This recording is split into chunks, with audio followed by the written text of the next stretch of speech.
You may often be a bit confused by the fact that a lot of leftists look at me as some sort of heretic, when if you really want to know my crime, my biggest crime, of course, of all, um, to most of these people, is quite frankly, I basically said I'm fed up of defending Jeremy Corbyn. Jeremy Corbyn was a bad leader.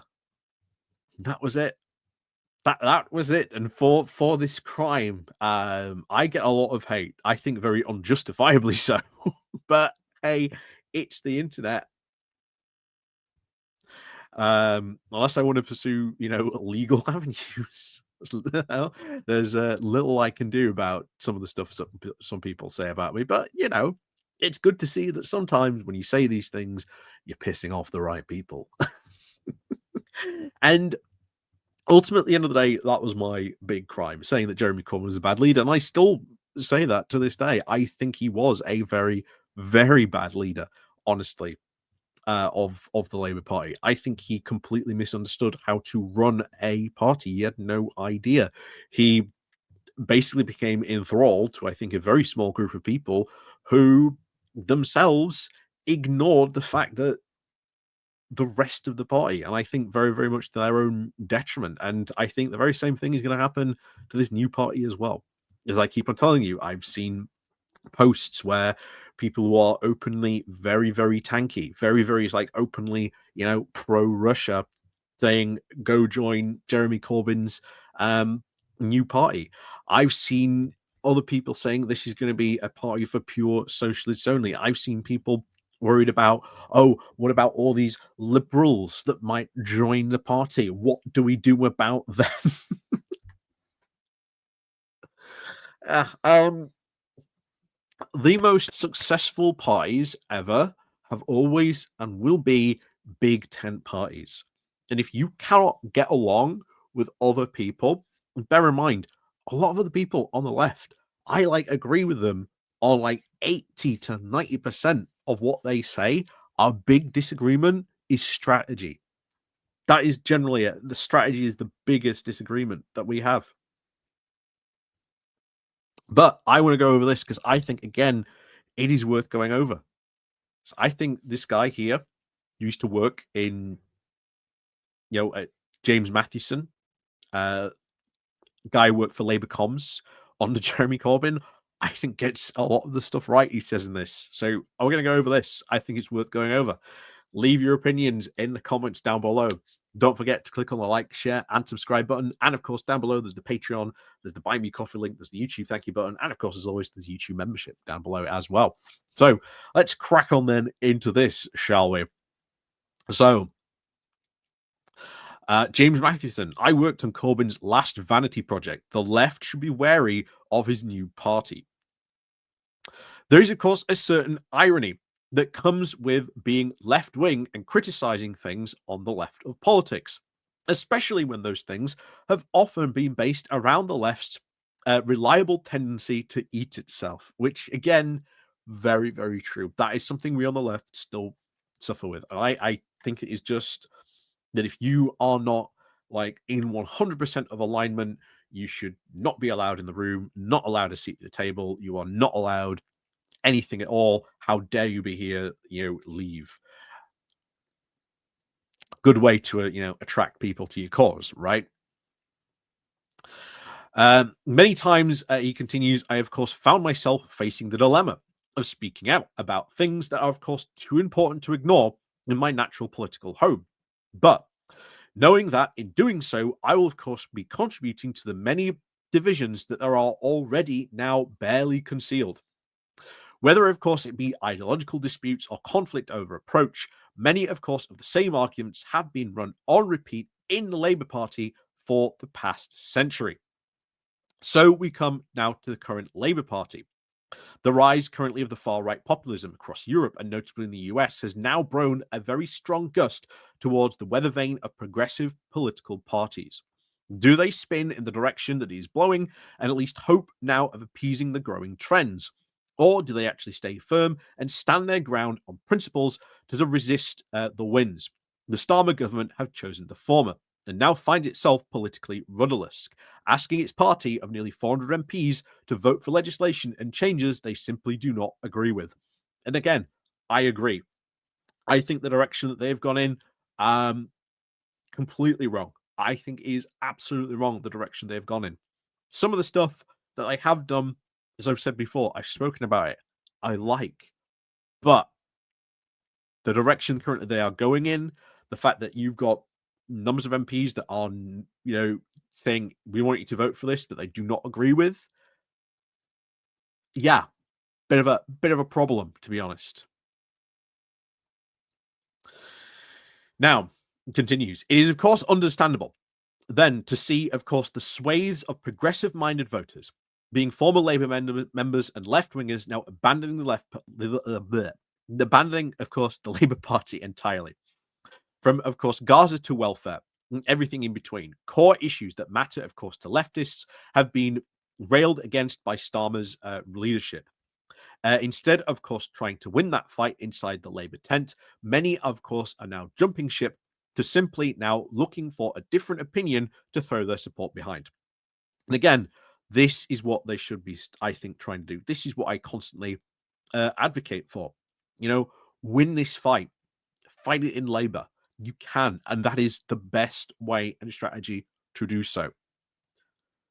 Because otherwise, you are setting up a party that could have little, if no effect, with no idea, when you could be doing all that from within the Labour Party. That is the most effective way to do so.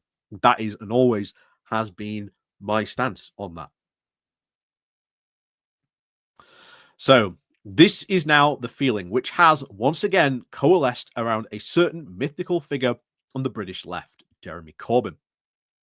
I worked as an advisor and spokesperson for the Labour Party under Corbyn's leadership, and I have no desire, of course, to criticise Jeremy as an individual.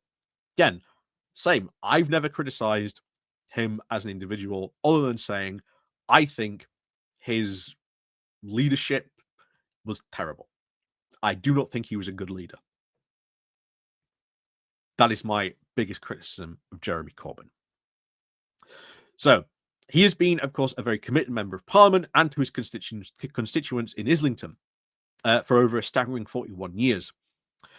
In the Labour Party, of course, acted, of course, with friends and colleagues in a moral coalescence for the party in some of its darkest days. But under the pressure of being the figure in which the hopes and dreams of the left were then embodied, I watched Corbyn become bitter and bull-headed. Certain people who then surrounded him, who he trusted, had axes to grind, with factional scores to try and settle, and obsessed with an obstinate ideology that they had now developed on university campuses back in the 1970s. The middle class, privately educated Marxist, who called now for a revolution between their dinner parties, thought that they knew the British working class because they had read Das Kapital. Ken, I'm sorry, but I have said this before. There's a lot of people on the left who constantly will quote Marx or say, "Haven't you read Marx?" etc. And well, yeah, give it a read at some point by all means, but don't think you know everything just because you've read Das Kapital. You should be doing a heck of a lot more reading, and there's a heck of a lot more, current people out there that you could read, books that you could read on current left-wing thought. But no, everyone thinks, oh, Das Kapital. We keep on going back to Marx every single time. Why? Why?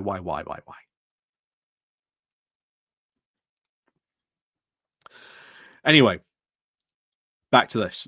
Of course, the few working class and northern voices, of course, around Corbyn were then often drowned out by these overconfident intellectuals. I can attest that to be true. As I said before, I was told by people, don't worry, when those people get to the ballot box, they will never vote for Boris Johnson. Yeah. The North during 2016 was completely ignored by, again, these types of people. I can say that with full knowledge as well. Other people I know will agree with that as well. But ultimately, of course, the former leader's constant obsession with involving everybody made him seem more and more amenable to those around him.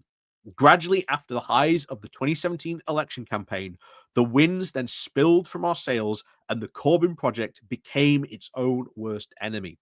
It had already now plenty of foes. A lot of people, of course, motivated for a desire by change, put their faith in a man who lacked the characteristics and skills to be a leader of a political party, let alone a prime minister. Corbyn lacked many of the qualities that make for good leadership. Thank you. I've said that time and time again. Corbyn was a terrible leader. No matter, of course, how nice you are, no matter how many people, of course, like you, no matter how many people, of course, sign up to join your club, it does not mean that you are the right person for such a difficult job. His indecisiveness was a regular source of frustration. The overall lack of confidence made many of us, of course, believe he didn't really want to be leader at all. Not the first time I've heard that from people who worked at the Labour Party during Corbyn's tenure. Back to this. My personal reaction about hearing that he was setting up a new political party, co-founded, of course, by Corbyn, was therefore dread, accompanied by the familiar dull pang of heartbreak. Hearing Corbyn take to his platform to speak again of hope and change felt like listening to an ex-repeat, the same old things that you've said when you first met. After a very messy breakup, that resulted then in you struggling to trust anyone for the next few years. Touching base with, of course, a few others who served their time on the first iteration of the Corbyn project, an old comrade of mine told me it felt like seeing their granddad being wheeled out for photo opportunities with people who weren't even aware that they were simply replaying a movie that we had all seen before. Zarah Sultana, a 31-year-old former Labour, now independent MP from Coventry, led the announcement now of this new party. And it seemed that a fresh face might also actually mean a fresh approach.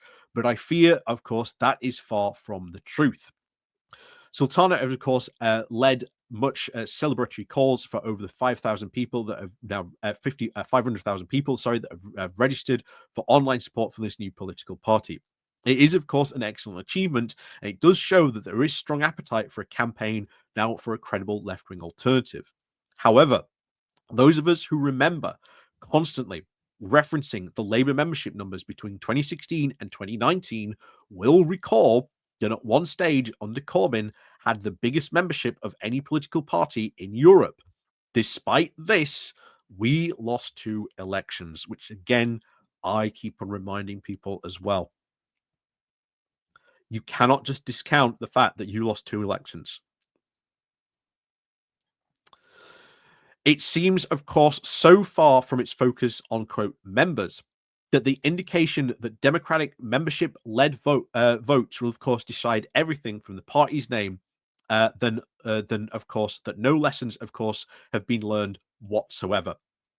My warning to the left, especially, of course, those young lefties are, of course, still unadjacent and unjaded, and that have the energy that we need now to change the world, is do not be lured into another vanity project. The left is now packed full of egos, as is the rest of the political spectrum. I may not have the answers that are needed now to unite the left and create a viable electoral force, but I sure as hell know that it did not start from the dying embers of a project that wasted its potential. That very, very much feels my own comments on that about that as well. I feel very much the same about that as well. Very, very much so.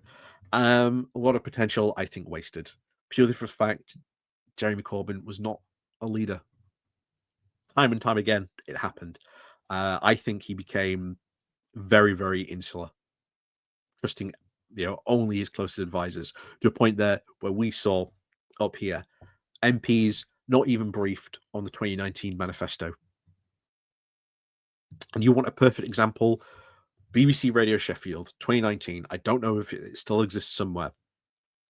The boss of, I think, what would then become PlusNet, can't remember what it was called back then, phoned in, I think, to challenge one of the Labour MPs about the free broadband stuff. Guy couldn't even fight back because he hadn't been briefed on it.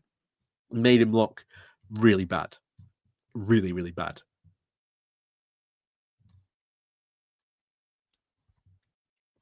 That's on the leadership. That's on the leadership for not doing that. For not briefing that MP properly. So, as always, let me know what you think down below. And I know some of you absolutely will.